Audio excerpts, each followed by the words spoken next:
Trump should not ignore Xi's power grab in China. Washington CNN. The White House has indicated that President Donald Trump is not overly concerned by Chinese leader Xi Jinping's recent move to consolidate power by abolishing presidential term limits, but perhaps he should be.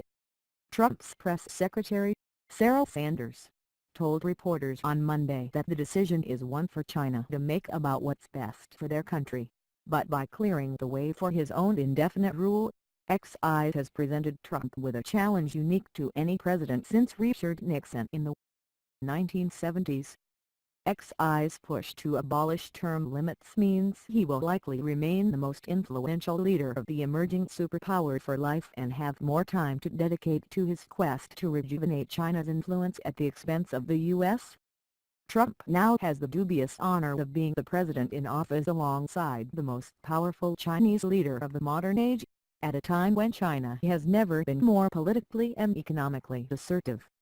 Such a scenario does not just pose challenges for Trump as he tries to manage the crucial relationship with Xi, from a position of relative political weakness given his rival's strength and his own troubles and unpopularity at home. It also raises questions about America's long-term approach to China, and the possibility that an emboldened Xi will view himself as having even more leeway to aggressively assert territorial claims in the South China Sea and Chinese political and economic influence in Asia and beyond. Xi's recent move is yet another example of his political dominance in Beijing and a demonstration of his willingness to act boldly and decisively, regardless of convention or tradition, according to Abraham Denmark, the former Deputy Assistant Secretary of Defense for East Asia and Director of the Woodrow Wilson International Center for Scholars. This move will give Xi more flexibility to vigorously pursue his domestic political and economic agendas as well as his foreign policy ambitions, Denmark said. Beijing, thanks to the rigidity of its communist system, always plays a longer diplomatic game than the U.S., where China policy is subject to 4 yearly disturbances caused by presidential elections. But Xi's enhanced status will give him even more of the luxury of time that his U.S. opposite number lacks. In the event of a serious disagreement with Trump on trade or North Korea, for instance, Xi could simply wait him out in the knowledge that he will face another president sooner or later. Xi's elevated status also further emphasizes the power imbalance between his relative strength and Trump's own more compromised political position, a situation that analysts say sometimes worries China as it fears unpredictability in the U.S. relationship, but the senior officials in Beijing also often see as a sign of a political system trapped in an inevitable cycle of decline. A new CNN/SSR's poll on Sunday showed Trump's approval rating has dropped back to 35%, by far the worst measure of any new president since polling records began. China is going to have stability in its leadership. We may or may not, said Christopher Johnson, the former CIA analyst who is now at the Center for Strategic and International Studies. More importantly, we have a president in China who, whatever else you might say, is fundamentally convinced in his inner being that the U.S. is out to destroy China's system. Trump often gripes that he has inherited a rising China, arguing that letting the communist giant into the World Trade Organization allowed it to build wealth at America's expense. The current situation has been the product, however, of a bipartisan foreign policy designed to ease China's rise into the international system while avoiding conflict with the U.S.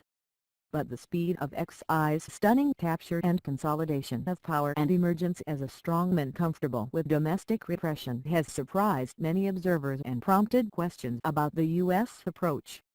Bill Bishop, who writes the Cynicism newsletter about Chinese politics, said Xi's power grab was the culmination of a process set in motion at last year's Communist Party National Congress, which enshrined the Xi Jinping thought in the Constitution, meaning he would be unchallengeable by other politicians while he was alive. It's just the final nail that says this guy is different. Not only is he giving China a much more assertive global vision and footprint, but also he is making clear that he is upending the rules that we have gotten used to over the last several decades of Chinese politics, said Bishop. That new model of leadership is likely to lead to a more assertive and muscular China, as evidenced by its aggressive territorial claims in the South China Sea and its Belt and Road Infrastructure, Trade and Development Initiative, which will stretch from East Asia through Central Asia into parts of Africa and Europe. You can make the argument that Western countries are facing the most serious challenger to the global order and to U.S. primacy since at least the Cold War, since the Soviet Union, said Bishop. While the White House and State Department have opted not to criticize the move to drop presidential term limits, Xi's growing power and China's rising challenge to U.S. interests have not escaped notice on Capitol Hill. Instead of evolving toward liberty and rule of law, Beijing is backsliding, according to Republican Representative Ed Royce of California, chairman of the House Foreign Affairs Committee. What is Trump going to do about it? In reality, Trump's policy on China may be playing into Beijing's hands. Trump yanked the U.S. out of the Trans-Pacific Partnership in January 2017, leaving the door open for Beijing to push its own brand of trade in a region that is home to many of the world's fastest-growing economies. He also lavished praise on Xi in October, saying he doesn't fault China for taking advantage of differences between the way the two countries do business. "I don't blame China," Trump said during remarks to business leaders inside the Great Hall of the People. "After all, who can't blame the country for being able to take advantage of another country for benefit of their citizens? I give China great credit." Trump also praised China on Monday for doing more, probably, than they've ever done in pressuring North Korea, but he said Russia has undercut those efforts to isolate North Korea by sending in what China is taking out. But despite lavishing praise on Xi for his efforts to help curb the development of North Korea's nuclear program, Trump has repeatedly indicated that the U.S. needs significant assistance from China for sanctions against the road regime to have the desired effect.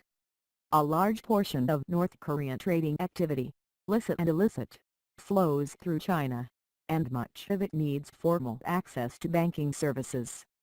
But there is little evidence to suggest that China has lived up to its promise to help choke off funding to Pyongyang.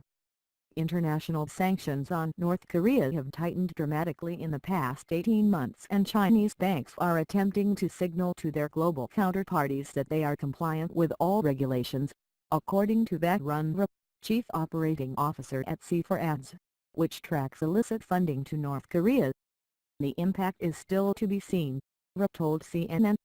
Chinese banks have claimed to be closing North Korean accounts for years now, and besides, most significant account holders at these institutions who are attempting to evade sanctions are unlikely to be overtly North Korean passport holders. They are far more likely to be Chinese nationals and companies facilitating, or acting on behalf of, North Korea. Is Trump being played?